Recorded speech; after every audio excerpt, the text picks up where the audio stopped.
C'est depuis peu qu'on a autant de start-up dans le domaine de la santé, surtout quand depuis la réunification des deux régions, on commence à avoir un flux important, avec depuis 3-4 ans vraiment une forte coopération avec les CHU, avec les centres anticancéreux qui sont très moteurs.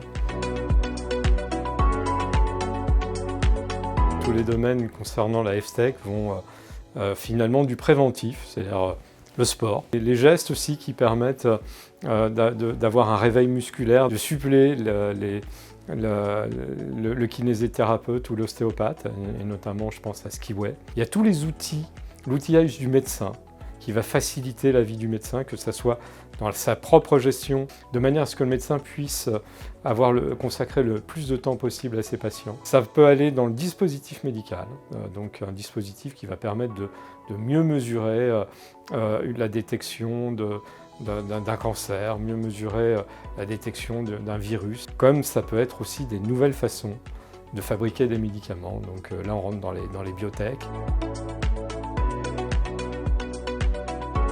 Dans l'accompagnement, on est un peu comme les médecins généralistes. On a l'ossature pour accompagner tous ces projets, c'est-à-dire l'ingénierie financière, la stratégie marketing, la stratégie juridique. Par contre, on ne peut pas être omniscient, et l'enjeu dans ce cas-là, c'est de pouvoir se greffer un écosystème, un environnement d'affaires, un environnement juridique, d'établissements qui vont aussi tester des innovations, donc je pense notamment au centre anticancéreux, au CHU, pour amorcer notamment des essais cliniques, de manière à ce qu'on ne soit pas isolé dans l'accompagnement. D'avoir un écosystème qui entraîne des investisseurs, des industriels, des banquiers, des hommes d'affaires, des experts, ça facilite forcément, ça sécurise le parcours des projets. Il y a des projets vraiment forts de rapprochement à travers le campus Epopéa à Caen, de tous ces acteurs, donc scientifiques, médicaux et puis valorisateurs comme Normandie Incubation. À Rouen, c'est le campus santé aussi qui est très prometteur. Il y a aussi nos amis des pôles et filières, hein. Il y a le pôle TES qui est très impliqué dans la santé, Cosmetic Valley, et puis il y a des secteurs comme l'agriculture, donc Valorial, ou le pôle mer santé, ou la logistique, qui ont forcément, à un moment donné, qui sont en lien avec ce pôle santé.